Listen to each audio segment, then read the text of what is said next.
There are things that believers have prayed for and it refused to go. There are conditions that seem not to answer, and you are saying, why? Let me tell you this. Every time you say, Lord, why is it that we trusted you but we did not see this manifestation? 90% of the time, aside from a few other explanations which we'll consider in other subjects, but 90% of the time, what happens to men is not a reflection of what God wanted to happen. It was the bankruptcy of the flow of power. So the next time you say, God, use me, what you are saying is, God, expand me, expand me, expand me, so that when I stand before a sick person, there is enough channel of that power to flow. When I stand before somebody going through economic hardship, he can do whatever it takes to do humanly, but I can deposit something divine upon his head. Are we listening now? There are some of you seated here right now. Your loved ones are sick. You are having financial crisis. There are all kinds of oppression. Some of you, your sleep last night was a nightmare. I'm not glorifying Satan.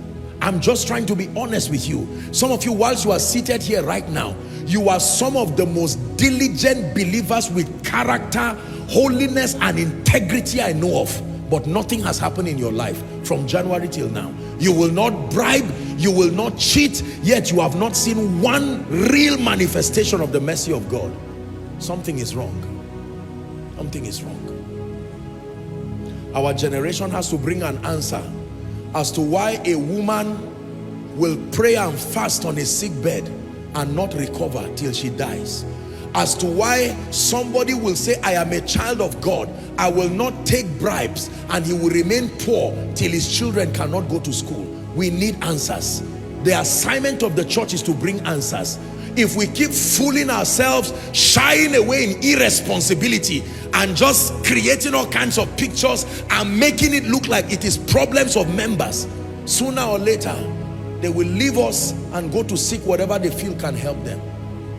Let me tell you the truth.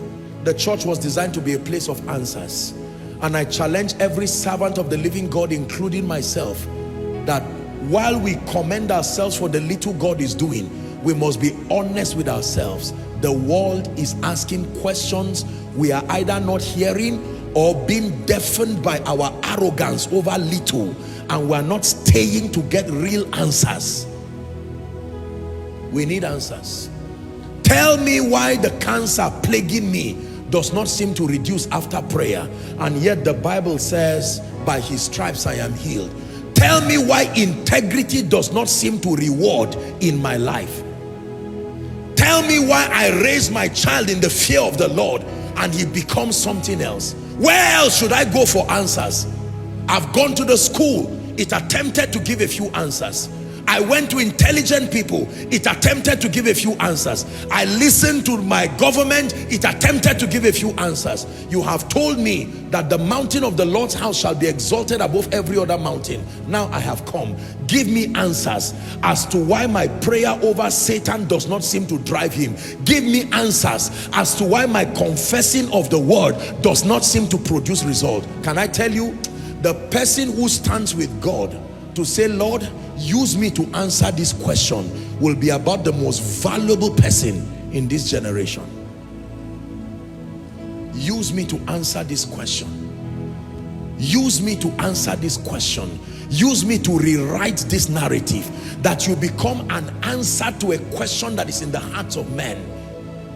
Is it true that when we say, thus saith the Lord, it really comes to pass, all other factors being constant? You don't say yes, you prove it with your life by gaining power with God like Jacob, and then coming to multitudes and even nations and saying, thus saith the Lord. When you bring the results, you can teach us what you have done, and we can see truly that you have created a pathway for a generation to know God the more. I look forward to hearing genuine, verifiable cases of people who died before their time and were brought back to life genuinely, not just by men of God but by members they trained. That a lady will go home and say, my mom died and I know it is not her time, and I prayed and did engage this, and my mom coughed back to life and said, I was on my way going, but I heard your voice and you called me back. I look forward to hearing terrorists coming to church to testify that we caught somebody and we saw angels. Angels appeared physically and said, if you don't lose these people now, you will see the limitations of guns and bows and spears. And we decided to lead the people out, not just to deliver them. Can I tell you this sincerely? If the church does not attend to the needs that are confronting society, the church will be extinct. But not in my lifetime. Not in my lifetime. I belong to that generation that will say, Maranatha, come. Everything, come. Your power, come.